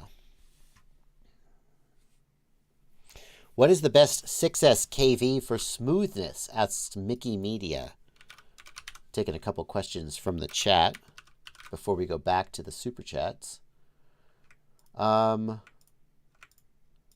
is no best KV for smoothness. The smoothness of a motor will depend on the bearing. It'll depend on how well balanced the bell is.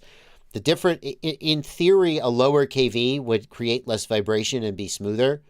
But I don't think that's the primary thing that determines smoothness.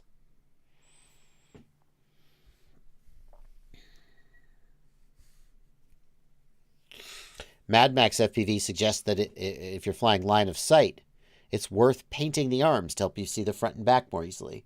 Just don't fly line of sight. It'll be fine. Eirik Toft is asking about this picture. What's this? This picture, for some reason, appears on some car radios when you play my live stream. Somehow, out in the internet, this photo is associated with my live streams. I don't know who this person is. I've never seen this picture before in my life. Suffice it to say, that's not me. That's not what my hair looks like when it gets longer. I actually have back in the day, I had curlier hair. Let's see if I can find a picture. Hold on. I'll show you what I mean. I'll spend just a few minutes, maybe a few seconds, hopefully, digging through my old photos and see if I can find you a picture.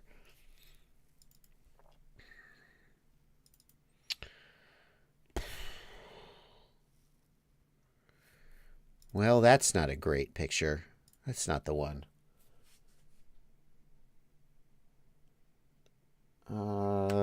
No.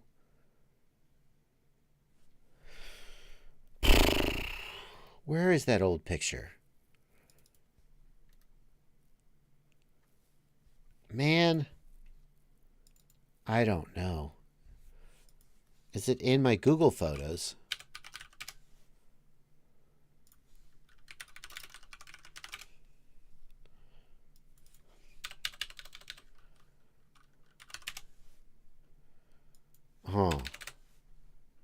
I have a picture that would show what it looks like when I grow my hair out. Oh, here, pictures of Joshua Bardwell. But I need old pictures. We need to go all the way back to there we go. Let's see. There you go. That's a good one. So this is a picture of a play I was in, but it lets you see. That's what I looked like when I grow my hair out. That's what I used to look like. I probably wouldn't look like that today.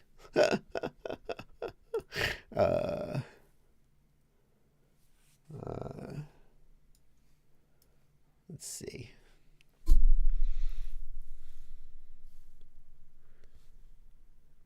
Oh, here you go. Here's a good one.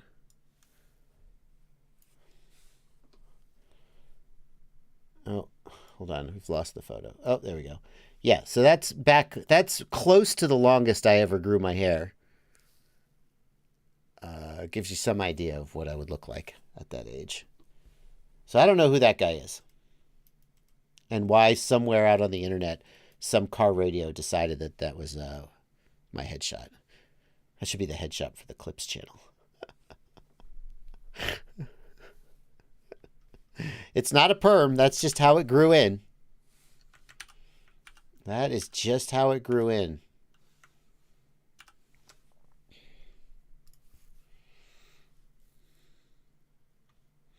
Now, I did go through a phase where I didn't have any hair. That's the phase I'm in now.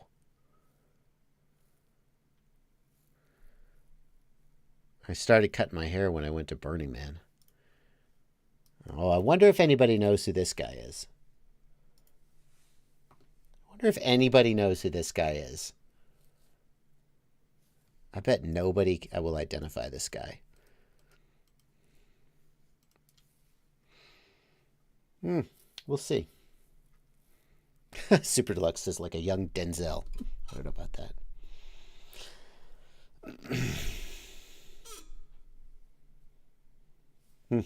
All right. Oh, Paul Taylor got it. That's Masada Ayub. I took a class from him a long time ago. This is a long time ago.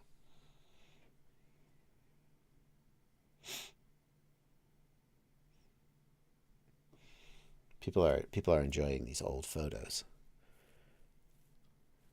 I have to be selective about which photos I show you. Like I couldn't show you this photo. I would never show you guys this photo.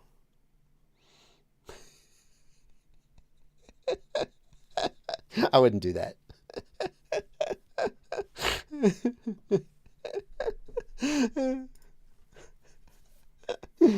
Oh, good times.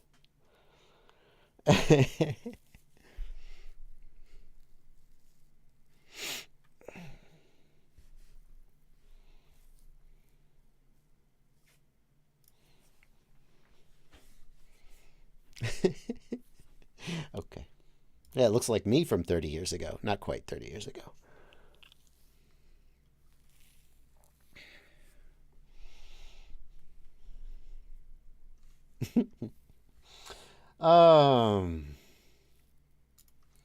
We got a question from Mato FPV. Thank you for a €5 super chat. What antenna do you recommend for my DJI goggles V2?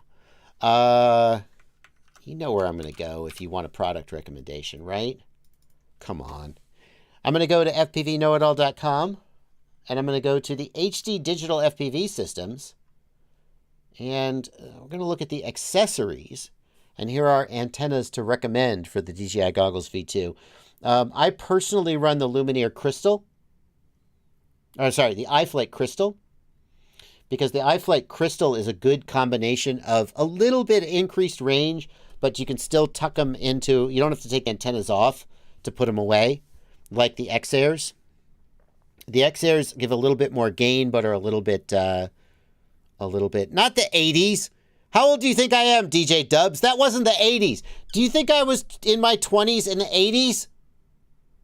I am offended.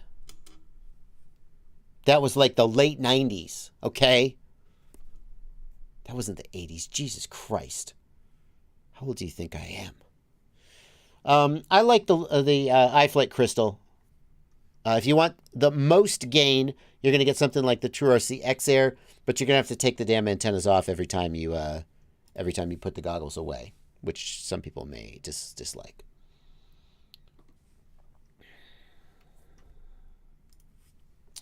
What's your take on the leading contender to be the go-to MPU 6000 replacement? Thank you for a $5 super chat. Zipperlips FPV. There's no question that it's the BMI 270. The performance of the BMI 270 matches or exceeds the performance of the MPU 6000. It doesn't run at as high of a loop rate, but that's okay. I'll bet you'll never notice the difference in terms of the quad's performance, and it has great noise performance. It's BMI 270, no question. Like, not even a debate. Aaron Allen, thank you for a $5 super chat. I just got my Boxer with Express LRS in the mail. What should I be practicing on trip? I think I want a Whoop as my first drone. Which one is best? I mean, the first thing you should be practicing on your simulator is just being able to fly without crashing into things. The number one thing you need to be able to do when you start flying in the real world, and I mean this, this is not a joke, or what you have to be able to do is take off, not crash into things, and then come back and do something approximating a landing in approximately the location that you intend to. Okay?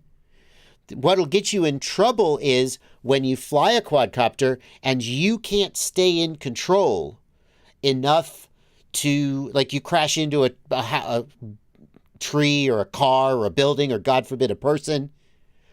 You need to be able to know your own envelope of capability and stay within it. Okay? And so when people get in a rush and they're excited to fly in real life, they take off, they start to fly, the quadcopter gets away from them, and then it flies to the moon or it crashes into a tree or it crashes into the ground.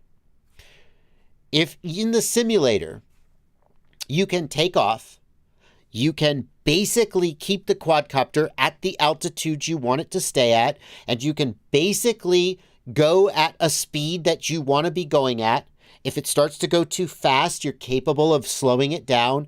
If it starts to sort of go one direction, you're capable of turning it around and bringing it back home again. And you're basically capable of sort of controlledly crashing it into the ground somewhere roughly near where you started. Then you're good to go. Because you could just sort of take it from there. And you can start to push the envelope. So that's what you should be practicing in Trip. As far as which whoop is best to start with, hey, guess what? We're going to go to fpvknowitall.com. So many opportunities for me to plug my website. And we're going to check out the Tiny Whoop page and the Bind and Fly Tiny Whoops that are recommended by Mr. Aaron Ciotti. Happy Model Mobula 6, Newbie Drone Acro B65, Happy Model Mobula 6 HD0, Happy Model Mobula 7, Mobula 7 HD0, and iFlight Alpha. Go ahead and just take a look at the text for each of these and see which one sort of resonates with you. And then go look up some online reviews and convince yourself whether that's what you want to own. Thank you so much, Ghost Branch. This was so worth it. I love it. I'm so happy right now. I really am so happy right now. That's brilliant. That's brilliant. It's brilliant.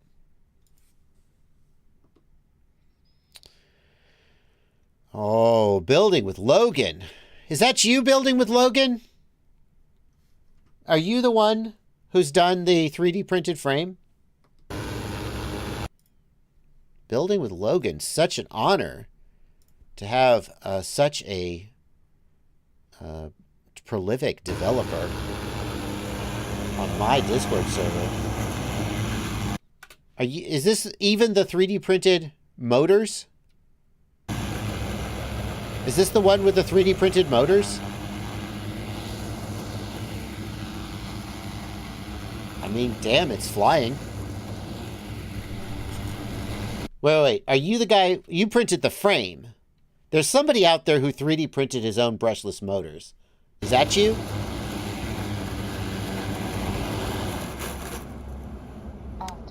I can't tell. I mean, that's a 3D printed frame for sure.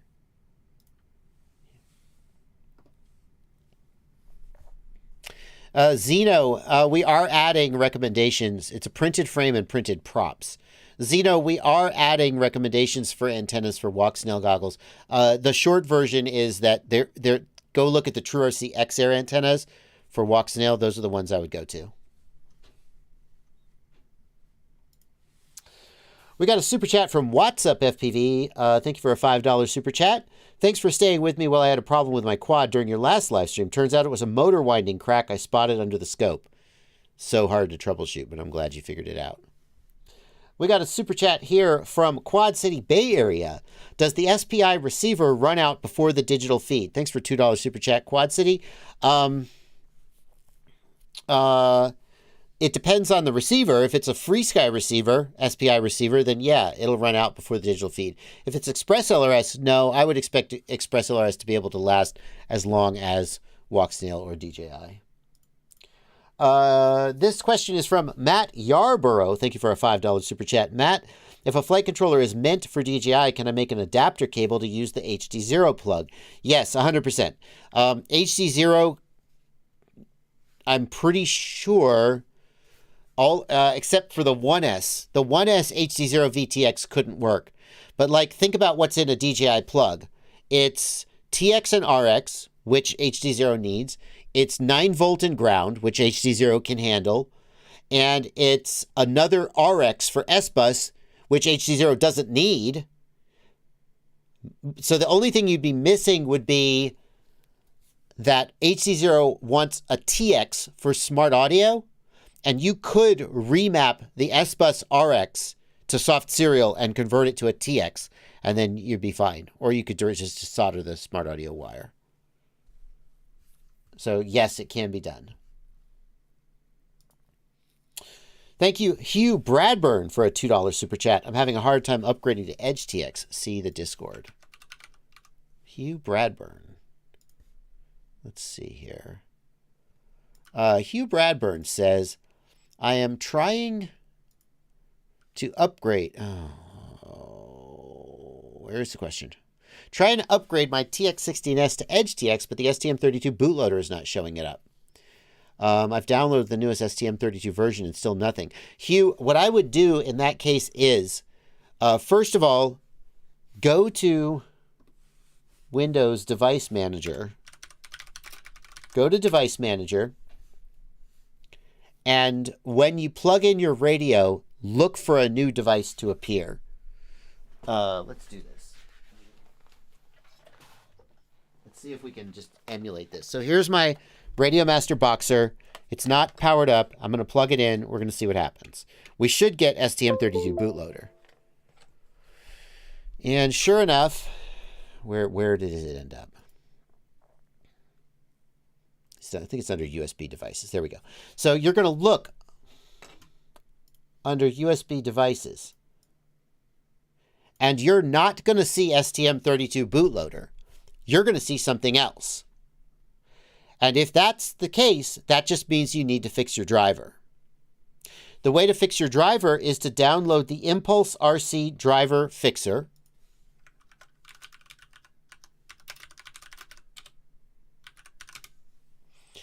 And run the Impulse RC Driver Fixer. And it will fix that driver. So the key for this, though, is that when you plug in your radio, something appears under USB devices. It's just not STM32 bootloader. And that means your driver is messed up. However, if nothing appears, then you've got a bigger problem. It's not a driver problem. And that's a little harder to troubleshoot. I'm not sure what direction to take it there. But the Impulse RC Driver Fixer will fix that bootloader driver and should get you going, I hope.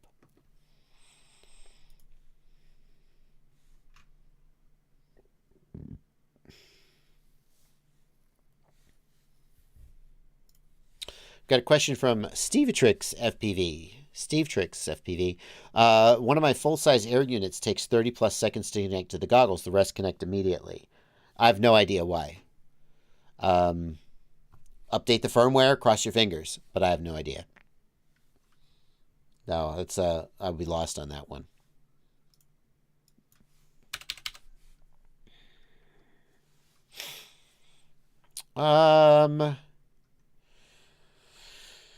Let me queue up the next batch of super chats real quick.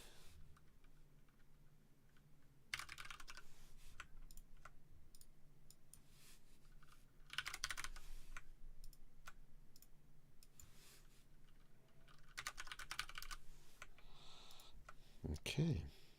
Oh, we got several super chats coming in.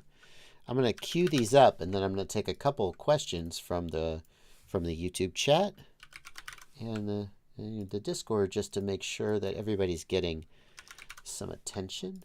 And then we'll go back to the super chats. Bannister Post says, speaking of the Boxer radio, are they going to release the buttons and switches so you can color them like the TX16S? I would assume yes, because Radio Master seems to really like making custom versions of their radio, but I don't know any concrete plan to do that.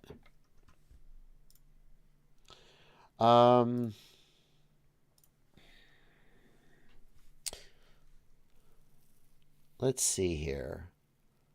Thorsten Panowitz. Oh, this is a tough one.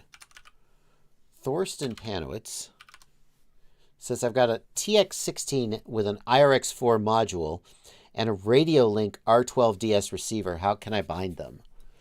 Does the multi-protocol project support Radio Master? I think it does. So Pascal Langer is the multi-protocol person. Let's look under multimodule.org and see. I don't see Radio Master here. I thought they added Radio Master support. Radio Link. Yeah, Radio Link. So it looks like they support one Radio Link protocol.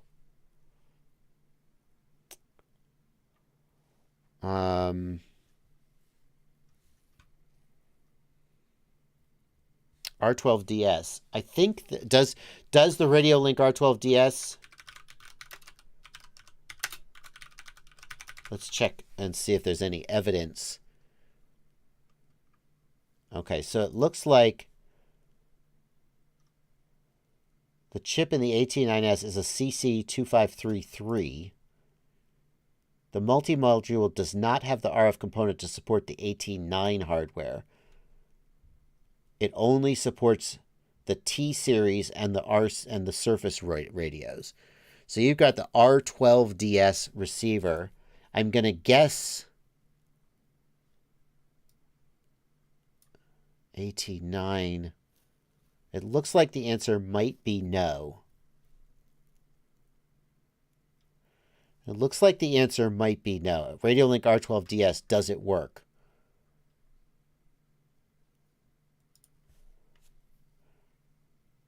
R12DS isn't listed. Supported RX. The answer is no. The answer is it doesn't work. You can't bind it. It seems like definitively the answer is no. So you're out of luck there. You're out of luck there, Thorsten. You are out of luck there.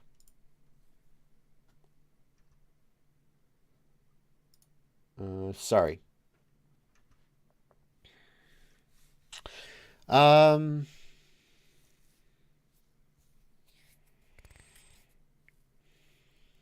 Willie wants to know, currently there's a very big problem with the availability of digital goggles. Any thoughts of this topic? There's a very big problem with the availability of everything.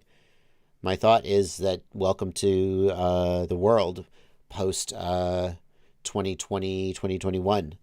This is the world we live in now. Everything is out of stock forever, and it costs 3 times as much as it used to, and probably will never go back. So my day, you could get a flight controller for $50, and you could have it next day shipped, and it would be there the next morning. Okay, Grandpa. Like, welcome to the world. Everything's out of stock.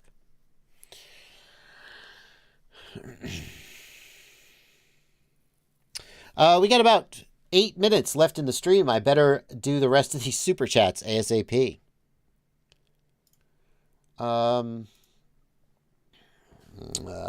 Just so I can see you try to pronounce my name, here's a €2 super chat. Mangirdas Judakis. Mangirdas Judakis. That's how I would say your name. Thank you for your donation. Shaky FPV, thank you for a £5 super chat. Is it worth changing to DJI 03 from analog? Yes. Yep. If you don't... So let me be careful here. Because earlier in the stream I said, if somebody tells you, yep, this one thing is the best, you should be suspicious about whether they've thought of it. He didn't ask me, what is the best digital system for me to go to?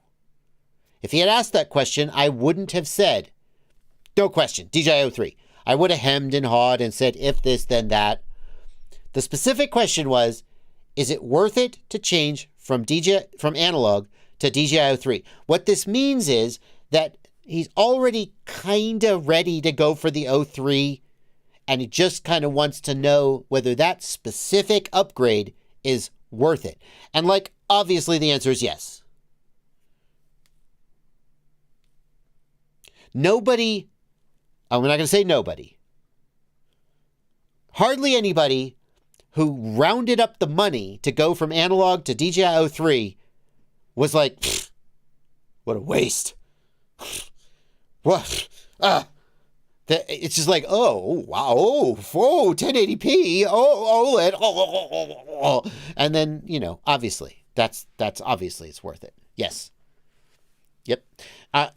Some people like some things about analog better than some things about the 03, like the lower latency. But probably, if you're on the fence, you're not going to be disappointed. Okay. The random face that is associated with my videos is a violin player named Joshua Bell. So maybe somewhere Joshua, the name is getting looked up and that face comes up. Christopher Trin, thank you for $5 Canadian. Would a dead OSD chip result in black screen and no OSD in goggles? Already tried soldering the camera directly to the VTX. Dead OSD chip, typically it will result in video with no OSD, but I think it's possible that it could result in black video. But you said you tried soldering the camera directly to the VTX. Did you have picture when you did that? If you solder the camera directly to the VTX, then obviously the OSD chip doesn't matter anymore. And so that would be a camera problem.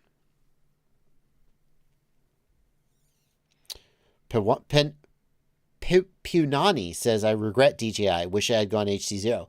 There absolutely are people out there who decide that DJI was not the direction for them to go. 100%. When I give the more nuanced answer, I talk about those things. But my theory is, see, there's a problem when technical people start anticipating problems and answering questions that didn't get asked. And so I try to be careful with my answers and not interject a whole bunch of FUD, fear, uncertainty, and doubt, that a person isn't asking me about. If a person says, should I switch from this to that? Then I probably am not going to go out of my way to mention other things that they might or might not want to switch to, because that's not what they asked me.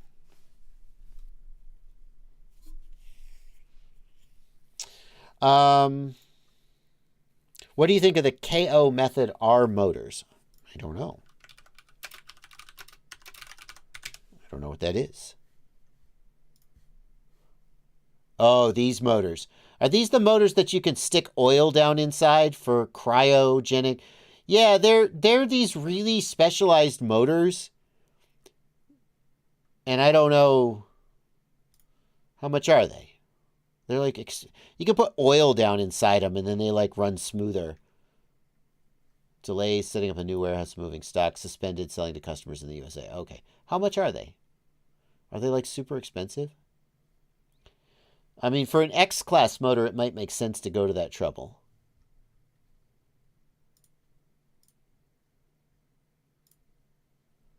Where's the... Do they not have normal, just mini-quad motors? Are they all X-Class motors? That's interesting. I thought they had mini-quad motors. Out of stock. Okay. Here's the 2207.5. What do they cost?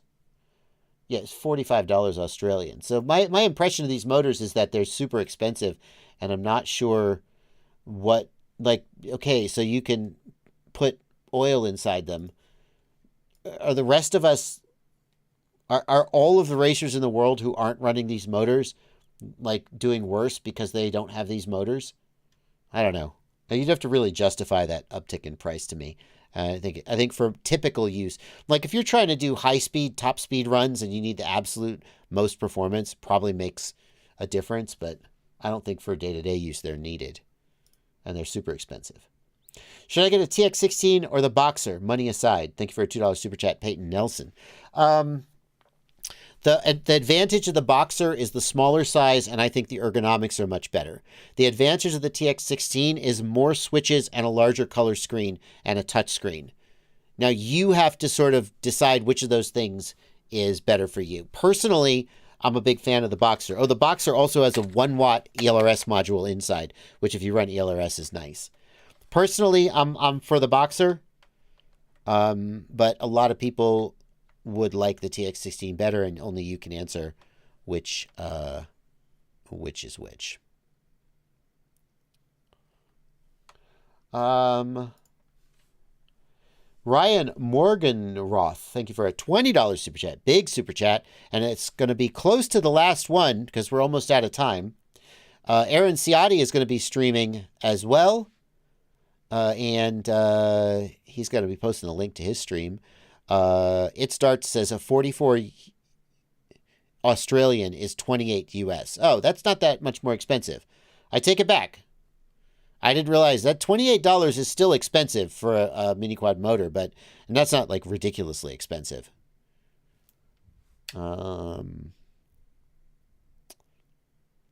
Lucid Vax. I do answer questions from the regular chat. You do not need to super chat.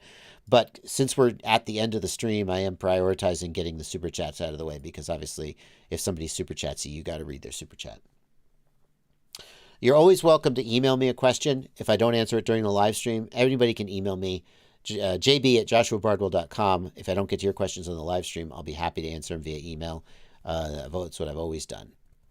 On the TX16S, if you have one model set up and bound to an Express Solar's receiver and another model bound to FreeSky, does it switch by itself or do you have to rebind? No, it switches by itself.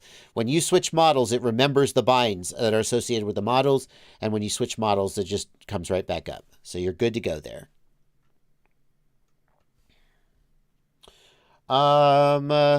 Let's see. Just a couple more super chats, and then I'll let Ciotti get on with his stream. Slayer BR, thanks for 5 Brazilian reais. In your opinion, what's the best analog setup for video penetration? You would want a high-powered VTX, like the Foxeer Reaper, the Rush Tank Solo, or the Rush Max. You're going to want the highest powered VTX you can get, and a good receiver module like the TBS Fusion or the Immersion RC Rapid Fire. Hugh Bradburn, thanks for a $2 super chat. Impulse RC Driver Fixer for the win! You are not wrong. And that is going to bring us to the end of the stream. And everybody should go watch Super Deluxe's new video, which solves all problems. But first you should go watch. First you should go watch Aaron Ciotti's live stream. Super Deluxe's new video has Zorro in it. And so if you didn't love Super Deluxe enough to watch it, then you should absolutely love Zorro enough to watch it. Only 204 views. Let's pump that stock, boys. All right, everybody. That's it for me. Ciotti, have a great stream, and I will see you guys tomorrow at 8 p.m. Bye-bye, everybody.